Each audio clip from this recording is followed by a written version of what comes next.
आज हम बात कर रहे हैं एक ऐसी रहस्यमयी रेडियो फ्रीक्वेंसी की जिसका कोई ऑफिशियल रिकॉर्ड है ही नहीं, ना कोई लाइसेंस, ना कोई सरकारी फाइल।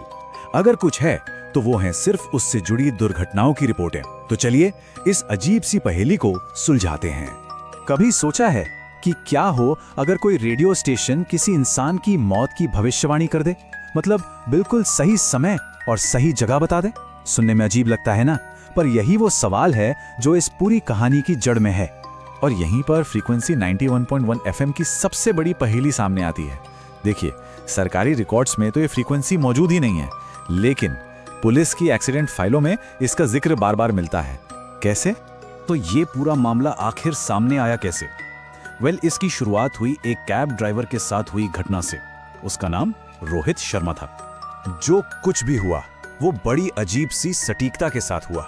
घड़ी में वक्त था रात के ठीक 1:09। रोहित, जो अपनी नाइट शिफ्ट पर था, उसने कैब में रेडियो स्कैन करना शुरू किया।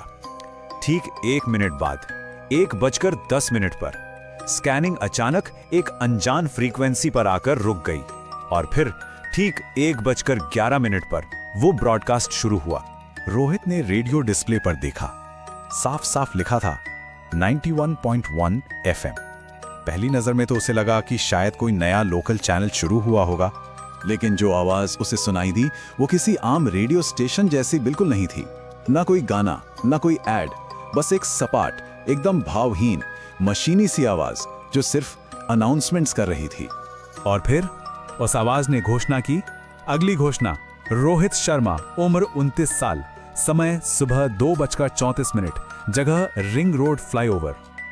ये सुनते ही रोहित का हाथ स्टीयरिंग पर जैसे जम सा गया। ये तो उसी का नाम था। तो ये तो थी रोहित की कहानी। पर अब जरा इस ब्रॉडकास्ट के बड़े ही अजीब और फिक्स्ड फॉर्मेट को समझने की कोशिश करते हैं। ये पूरा का पूरा ब्रॉडकास्ट बहुत छोटा था, सिर्फ 6 मिनट का।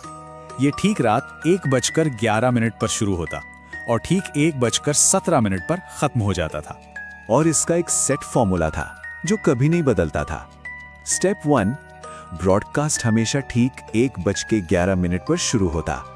स्टेप 2, हर 30 सेकंड में एक नया नाम अनाउंस किया जाता। स्टेप 3, हर अनाउंसमेंट में मौत का बिल्कुल सटीक समय, जगह और वजह बताई जाती। और आखिर में स्टेप 4, ठीक 1:17 पर यह अचानक बंद हो जाता, एकदम से।